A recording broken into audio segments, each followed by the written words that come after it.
Bonjour, dans cette vidéo, on va commencer à montrer la base du poker. Le poker se joue avec un jeu de cartes ordinaire. Normalement, à la table de poker, il y a un brasseur qui va changer. Ou bien, dans certains tournois, quand on paye un peu plus cher, on a déjà un croupier qui est là pour tout le temps. Mais comme nous autres, quand on va jouer live, on va brasser chacun notre tour. J'ai mis une table de poker ici avec 6 joueurs. J'ai commencé par la lettre D. Pourquoi? Parce que souvent, on dit D pour le dealer, donc le brasseur. Le brasseur va brasser le paquet de cartes et va faire couper le joueur à sa droite. Pourquoi on fait toujours couper? Pour éviter qu'il y ait de la triche. Sinon, le brasseur pourrait manipuler les cartes et les mettre à son avantage. Les deux joueurs suivants du brasseur, donc dans ce cas-ci le joueur E et le joueur F, sont ce qu'on appelle les blinds. En français, on pourrait parler de mise à l'aveugle, sauf qu'on emploie tout le temps le terme blind. E va être le small blind, F va être le big blind. C'est toujours les deux suivants du brasseur. Ces montants de blindes-là, dans certains cas, quand on fait comme du cash game, vont rester constants tout le long de la partie.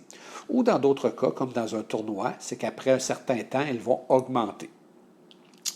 Donc, supposons qu'on joue avec des matiques et qu'on dit que pour l'instant, pour notre exemple, le small blind serait 5 et le big blind serait 10. Ça veut dire que le joueur E est obligé de mettre 5 matiques en avant de lui et le joueur F est obligé de mettre 10 matiques en avant de lui. Ces matiques-là sont mis comme ça sans qu'on puisse rien faire, même avant d'avoir vu nos cartes, c'est un automatisme. Mais comme le brasseur va devenir le joueur E la fois d'après, c'est F qui va mettre le small blind, G qui va mettre le big, et ça va tourner comme ça, ce qui va faire en sorte qu'après un tour de table, tout le monde va avoir été brasseur, tout le monde va avoir été small blind, tout le monde va avoir été big blind.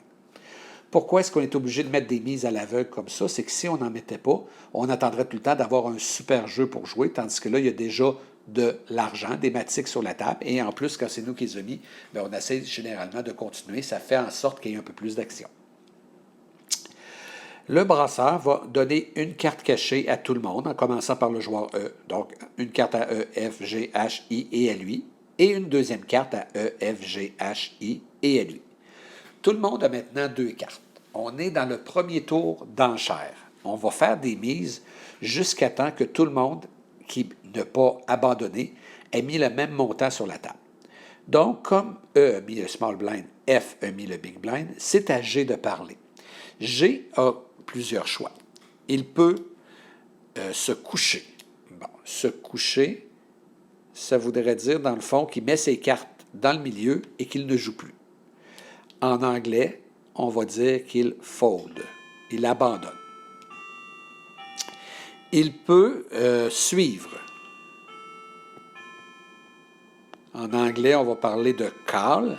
Ça veut dire qu'il va mettre autant de matiques ou de jetons que le joueur qui en a mis le plus jusqu'à présent.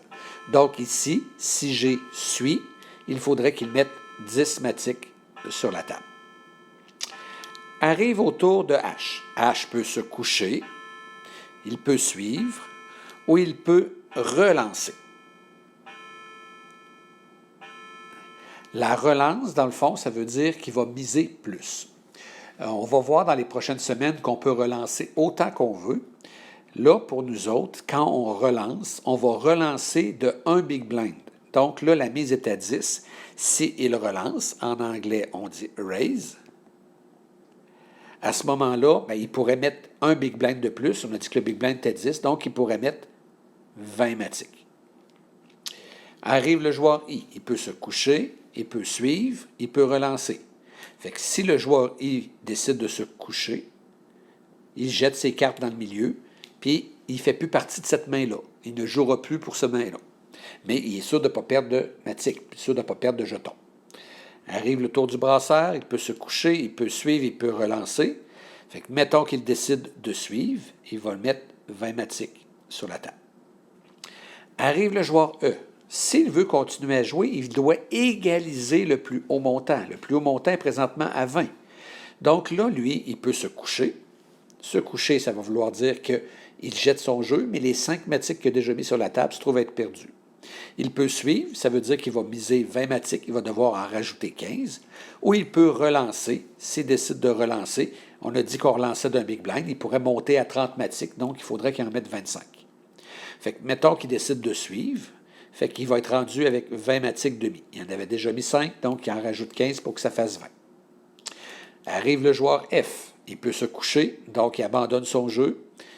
Il peut suivre, donc monter jusqu'à 20, ou il peut relancer, c'est-à-dire monter jusqu'à 30. Disons que le joueur F décide de se coucher, donc il a perdu ces 10 matiques-là. Il met son jeu sur la table, toujours les cartes face cachée, il les jette dans le fond, comme il a fait. Il ne fait plus partie de la main, mais lui, comme il avait été big blind, il a perdu 10 matiques. Le joueur G peut se coucher, peut suivre, peut relancer. Disons qu'il suit, il rajoute 10 matiques pour arriver à 20. Et là, tous les joueurs qui ne sont pas couchés, I et F se sont couchés, les 4 autres ont tous mis le même nombre de matiques, sont tous à 20, donc le tour, pour l'instant, est terminé. Qu'est-ce qu'on fait? C'est que là, on prend toutes les matiques qu'on avait placées devant nous.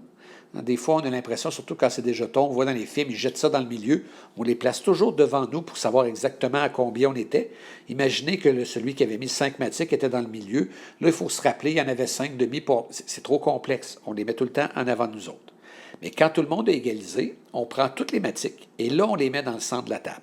Donc, 20 plus 20 plus 20 plus 20 plus 10, il y a 90 matiques.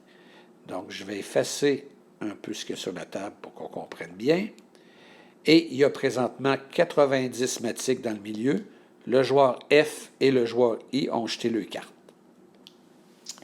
Je vais tasser un petit peu le milieu pour pouvoir expliquer. Donc, je vais mettre les 90 ici. Le brasseur, maintenant que tout est égalisé, va brûler une carte. Ça veut dire quoi? Il prend la première carte du paquet et il la dépose sur la table face cachée. Donc, on ne la montre pas à personne. Et ensuite, il prend les 3 cartes suivantes et il les met au centre de la table face visible. Ces 3 cartes-là, on appelle ça le flop.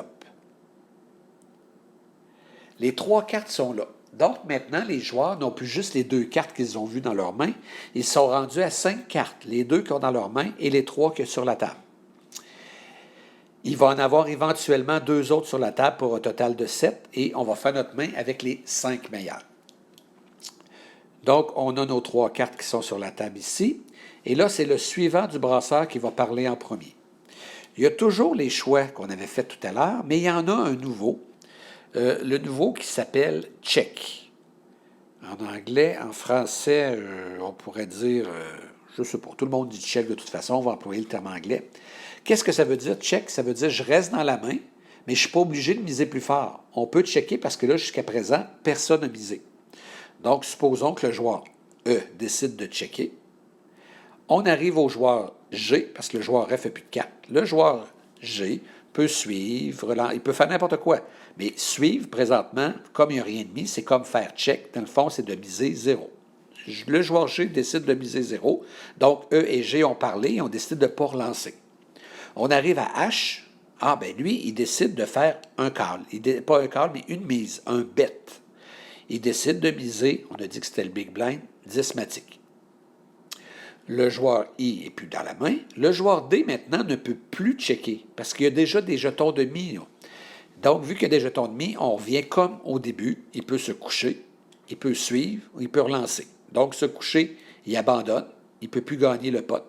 Suivre, il faudrait qu'il mette 10 matiques. Et relancer, il faudrait qu'il en mette 20. Alors, disons que le joueur D décide de se coucher, il jette ses cartes. Ça ne lui a pas coûté plus cher que ce qu'il avait mis avant le flop, mais maintenant, il trouve que son jeu n'est pas beau, il décide d'abandonner.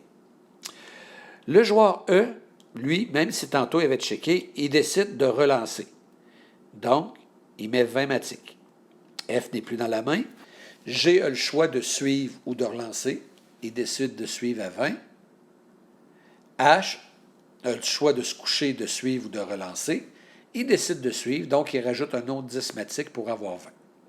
Les 3 joueurs qui n'ont pas jeté leurs cartes ont maintenant misé la même chose. Ce tour-là est terminé. Donc, on prend les 60 matiques, les 3 fois 20, et on les met dans le pot avec le 90. On va donc être rendu avec 150 matiques dans le pot. J'efface un petit peu ici. On met le 150 matiques. On se rappelle que le joueur F, le joueur I et maintenant le joueur D ont abandonné. Le brasseur brûle une carte. Donc, encore une fois, face cachée, il met une carte de côté. C'est quoi le but de brûler la carte? C'est que des fois que les cartes seraient marquées, il y aurait une petite coche ou quelque chose, quelqu'un pourrait voir que c'est la prochaine carte. Mais là, en la brûlant, même s'il y a un indice, il sait rien que cette carte-là ne sortira pas, beaucoup moins avantageux que si elle vient sur la table. Donc, il a brûlé une carte et il en met une nouvelle sur la table. C'est ce qu'on appelle le tournant. Ou en anglais, simplement le turn. Donc, le suivant, le joueur E, c'est à lui à parler en premier. Il peut checker, il peut miser. Donc, mettons qu'il décide de mettre 10 matiques. Le joueur G peut se coucher, peut suivre, peut relancer. Ah, il trouve que son jeu n'en vaut plus la peine, il se couche. Donc, il jette ses 2 cartes. Le joueur H, lui, décide de suivre, il met le 10 matiques. Les 2 seuls joueurs qui sont encore dans la main ont mis le même nombre de matiques. Donc, ce tour-là est terminé. On prend le mise et on vient les rajouter dans le pot qui est rendu à 170 matiques. Le brasseur brûle une carte et rajoute une 5e carte sur la table, qui est la rivière, ou the river, si on est en anglais. Et là, le jeu se trouve être complet, mais les 2 joueurs peuvent encore miser. Le joueur E peut décider de checker. Le joueur H peut décider de miser, donc il met 10. Le joueur E décide de relancer, il met 20. Le joueur H décide de suivre, il met 20. Les 2 joueurs ont mis la même chose. À ce moment-là, on prend ces 40-là et on les met dans le pot. Le pot est rendu à 210. Oh, j'ai effacé la table, c'était pas le but. Le pot est rendu à 210. Et là, les joueurs, les 2 qui restent encore, montrent leur jeu. Et celui des 2 qui se trouve avoir la meilleure main, selon l'ordre qu'on a vu dans une vidéo précédente, va remporter les 210 matiques. Donc, si c'est le joueur H, bien, il va remporter le tout. Dans les rares cas où les 2 joueurs ont exactement le même jeu, à ce moment-là, le pot est splitté. Donc, le pot est divisé en 2. Ils obtiendraient 105 matiques chacun.